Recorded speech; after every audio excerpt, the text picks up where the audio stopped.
Mahakumbh, Bharatiya Janata party ने ऐसा प्रचार किया है कि पहले कभी कुंभ नहीं होता था। जब से भारतीय जनता पार्टी आई है तभी से कुंभ हो रहा है। और जिस सरकार ने ये कहा हो कि हम 100 करोड़ लोगों का इंतजाम, 100 करोड़ श्रद्धालुओं का, 100 करोड़ साधु संत से लेकर के जो धर्म को समझना और जानना चाहते हैं उनके लिए हम इंतजाम और व्यवस्था करेंगे। लेकिन जो सबसे बड़ा जिस दिन स्नान होता है उसी दिन सरकार की पोल खुल गई। हर दिन हम सुनते हैं कि इतने लोगों ने स्नान किया, इतने लोगों ने डुबकी लगाई, और गिनती बढ़ती चली जा रही है। जो गिनती हम लोग समझ रहे हैं वो आज के बाद शायद 65 या 70 करोड़ लोग तक पहुंच गए होंगे। ये सरकार जानबूझ करके गिनती कम बता रही है, क्योंकि 60-70 करोड़ के इंतजाम की अगर कभी स्टडी होगी, मैनेजमेंट कैसे किया, उस आयोजन को कैसे किया, अगर उसकी स्टडी होगी तो इनकी पोल खुल जाएगी। और फिर ये जो डबल इंजन कहते थे कि हम डबल इंजन की सरकार हैं, दिल्ली के हादसे के बाद, दिल्ली की घटना के बाद ये डबल इंजन नहीं डबल ब्लंडर की सरकार बन गई है। सोचो कितने लोगों की जान गई। और सुनने में ये भी आया कि जो पत्रकार साथी अस्पताल में जाना चाहते थे उन्हें फौज से रोक दिया गया, कोई पत्रकार अंदर नहीं जा सकता है। यही याद कीजिए आप, जब पहले दिन भगदड़ हुई थी उस दिन भी पत्रकार साथियों को किसी को नहीं जाने दिया अंदर, जानकारी नहीं लेने दी। जो कहते थे महाकुंभ उनका डिजिटल है, जो ये कहते थे महाकुंभ में हम ड्रोन रखेंगे व्यवस्था के लिए। बताइए, जिन्हें गिनती 50 करोड़ 60 करोड़ की गिनती आती है वो ये डिजिट, ये आंकड़े नहीं बता पा रहे हैं कि कितने लोगों की जान गई है। वो सूची भी अभी तक नहीं आई है कि वो नाम क्या थे, किस जगह के रहने वाले थे। खोया पाया केंद्र भी खो गया है। बड़ी संख्या में लोग अपने परिवार के सदस्यों को ढूंढ रहे हैं। इसलिए भारतीय जनता पार्टी को कभी ऐसे स्तरों पर राजनीतिक रूप से काम नहीं करना चाहिए।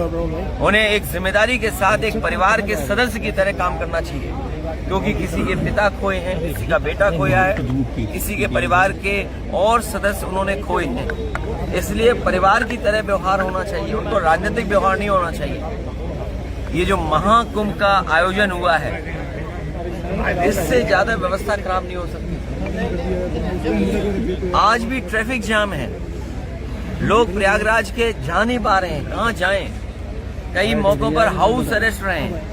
बहुत सारे बुजुर्ग अभी भी इस पुण्य आयोजन में या पुण्य महा आयोजन में जो कुंभ महाकुंभ का कार्यक्रम उसमें शामिल नहीं हो पाए, स्नान नहीं ले पाए। इसलिए हमारा सरकार से निवेदन है कि महा आयोजन महाकुंभ की और तारीख बढ़ाई जाए, जिससे हमारे बुजुर्ग लोग भी स्नान कर सकें। और हमारे बहुत सारे इटावा के पत्रकार भी अभी स्नान नहीं कर पाए हैं, इन्हें भी मौका मिल जाए। लालू यादव ने कहा है महाकुंभ को लेकर कि ये सब फालतू है। नहीं, महाकुंभ पहली बार आया है। कुंभ तो हमारे पुराने इतिहास के पन्नों में लिखा है, और कुंभ का आयोजन सम्राट हर्षवर्धन करते थे, कन्नौज के राजा, और 75 दिन होता था। 75 दिन तक ये चलता था। और जब सम्राट हर्षवर्धन जाते थे कुंभ में तो सभी धर्मों के लोगों को बुलाते थे, सभी धर्म के लोग वहाँ आते थे, कुंभ के आयोजन में शामिल होते थे, और दान होता था, स्नान होता था। इस सरकार ने क्या दान दिया पता ही नहीं। दिल्ली की सरकार क्या दान दे रही है कुछ पता नहीं। हम तो मांग करेंगे कि अकबर का किला जो बिल्कुल संगम नोज पर है, वहाँ पर जो बट वृक्ष है, या हम उसको बोलते हैं जो वृक्ष है जिसकी पूजा करते हैं, और सरस्वती नदी भी वहीं से निकलती है, तो कम से कम वो जो अकबर का किला है वो उत्तर प्रदेश सरकार को दान में दे दिया जाए, क्योंकि दिल्ली वाले सब स्नान कर चुके हैं। हम लोगों को भी किसी न किसी से कुछ सीखना चाहिए। इस बार हम लोगों ने महाकुंभ में जो सीखा है वो वस्त्र पहन करके स्नान करना चाहिए, यही सीखा है। भैया आपके द्वारा जो लगातार कुंभ पे एक बोर्ड यार एक की कमियां दिखाई जा रही हैं, और लेकिन ये सरकार इसके डिप्टी सीएम कह रहे हैं कि आपको फोबिया हो गया है सपा को। देखिए, महाकुंभ में जो व्यवस्था खराब है, जो सरकार 100 करोड़ की लोगों के लिए, श्रद्धालुओं के लिए व्यवस्था कर रही है, जो व्यवस्था नहीं कर पा रहे, जो अव्यवस्था हो गई है उसको हम समझा रहे हैं, बता रहे हैं। नाकामी जो सरकार की है हम उन्हें सूचना दे रहे हैं। हम लोग पॉजिटिव पॉलिटिक्स कर रहे हैं, हमें उन्हें जानकारी दे रहे हैं। अगर वो जानकारी को भी ये बुराई समझ रहे हैं तो उनके लिए मेरे पास कोई इलाज नहीं है। और हम तो पत्रकार साथियों से भी कहना चाहते हैं, हमारे पत्रकार साथी भी कई बार सच बताते हैं, चाहे वो यूट्यूबर्स हों चाहे उन पे भी दबाव बनाया जाता है। तो आप सोचिए, ये सरकार है जो किसी का सुझाव भी नहीं स्वीकार करना चाहती। सर, अमेरिका में प्रधानमंत्री जी गए कि 2047 तक मुलायम सिंह जी की विरासत का कोई व्यक्ति मुख्यमंत्री नहीं बन सकता। ये अहम बोल रहा है क्या बीजेपी का? ऐसा है, मैंने लोकसभा में प्रधानमंत्री जी को भी सुना था। उन्होंने ये कहा कि 2047 तक हम वहीं रहेंगे। और जो महाकुंभ में इंटरव्यू दिया जा रहा था, कुछ साधु संतों ने कहा था कि प्रधानमंत्री कौन होगा, और कई साधु संतों ने ये भी कहा था कि किसी कुंभ में ये फैसला हुआ था कौन प्रधानमंत्री होगा। तो ये जो 2047 की जो लड़ाई है वो आप समझ नहीं पा रहे हो। आपको ये भी पता होगा कि भारतीय जनता पार्टी ने 75 साल के बाद रिटायरमेंट की बात की थी। तो लखनऊ वालों को पता है कि कौन रिटायर होने जा रहा है। भैया दिल्ली रेलवे, इसलिए अपनी अपनी व्यवस्था में लगे हुए लोग हैं। और जो एक नाम बार बार आप ले रहे हो वो जीरो है, जीरो। भैया दिल्ली रेलवे स्टेशन पे जो आज सुबह भगदड़ हुई जिसमें कई लोगों की मौत हुई, उस पर क्या कहना चाहेंगे आप? मैंने पहले भी कहा, दुखद घटना है।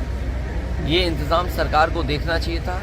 और दिल्ली जैसी राजधानी में नाकामी होना, जो लोग ये कहते हैं कि हम $5 ट्रिलियन की इकोनॉमी बनाने जा रहे हैं, विकसित भारत बनाने जा रहे हैं, तीसरी अर्थव्यवस्था बन जाएंगे हम और विश्व गुरु बन जाएंगे, क्या यही परिभाषा है कि आप प्लेटफॉर्म पर हमारे जो गरीब लोग हैं उनको सुरक्षित नहीं रह सकते, उनका एक्सीडेंट हो जाए, जान चली जाए? जिन लोगों की जान गई है, चाहे महाकुंभ में गई हो, जहाँ भगदड़ में, या अन्य कारण से जान गई हो, जो लोग रास्ते में अपनी परिवार के सदस्यों की जान जिनकी गई है, या एक्सीडेंट की वजह से जान गई, या रेलवे में गई है, दोनों सरकारों को मिलकर के जो मुआवजा देने की बात कही है तो वो मुआवजा देना चाहिए, उनकी मदद करनी चाहिए। मैं मांग करता हूं कि उनके परिवारों को 50-50 लाख रुपए की मदद सरकार को करना चाहिए, मुआवजा देना चाहिए। और मुआवजा, क्योंकि धार्मिक कार्यक्रम में सब लोग गए थे, बड़ी श्रद्धा के साथ गए थे, और आपने कार्ड दे करके बुलाया था। कभी भी कुंभ के आयोजन में कार्ड नहीं दिया जाता था, किसी को बुलावा नहीं दिया जाता था, लोग सुने जाते थे। और फिर सबसे बड़ी बात है, ये भारतीय जनता पार्टी वाले इतने ज्ञानी हैं, महाज्ञानी हैं, कि हर चीज जो बोल देते हैं वो प्रूव करते हैं। 144 साल का जो गिनती है वो हमें नहीं समझ में आ रही है। और हमें ही नहीं, बहुत सारे साथी ऐसे हैं जो एस्ट्रोनॉमी को जानते हैं, एस्ट्रोनॉट्स हैं या साइंटिस्ट हैं, वो शायद 144 का सच ठीक बता सकते हैं। केंद्र सरकार ने सर बजट पेश किया है, किसान गरीब मजदूर के लिए कुछ नहीं, केवल कर्जा किसान के हिस्से में आ रहा है। सर क्या कहोगे? कर्जा नहीं आ रहा है, किसान का कर्जा बढ़ा दिया है। 5 लाख किसान पहले कम कर्जा लेता था, अब ज्यादा कर्जा ले ले। पहले कम फांसी लगाता था, अब ज्यादा फांसी लगा ले। पीडीए को किस तरीके से चला रहे हैं? पीडीए एक सामाजिक आंदोलन है।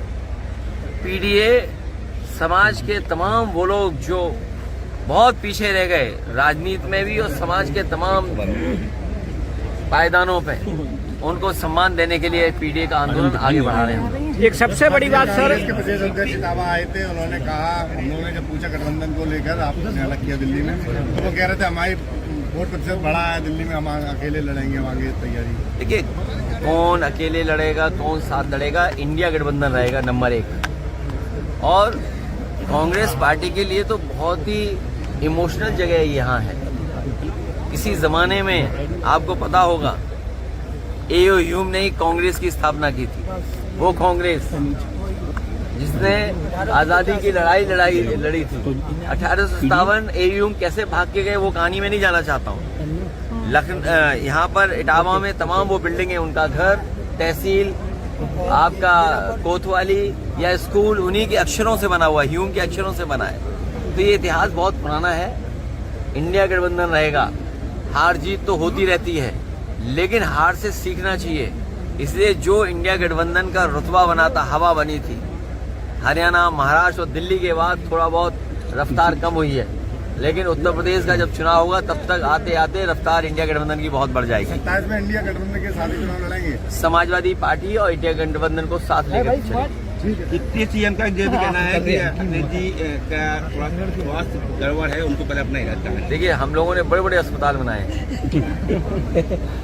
सैफई का जो अस्पताल है वो यूनिवर्सिटी बन गई है, और मैंने सुनने में आया कि डॉक्टर्स बहुत अच्छे हैं। कुछ लोगों का इलाज अगर लखनऊ में ना हो पा रहा हो, उनका इटावा में बहुत अच्छा कर सकते हैं। और इटावा में भी अगर वो भी सैफई में, अगर सैफई में भी ना हो तो हमारे ये इटावा वाले खड़े वो इलाज कराना जानते हैं। Thank you sir. के लिए क्या कहना चाहेंगे आप? हम चाहेंगे कि समाजवादियों की मदद करें, पीडीए से जुड़ें, नौकरी रोजगार और जो खुशहाली समाजवादी लेकर के आएंगे इटावा के लिए, महिलाओं के लिए क्या संदेश है? महिलाएं जुड़ें हम लोगों से।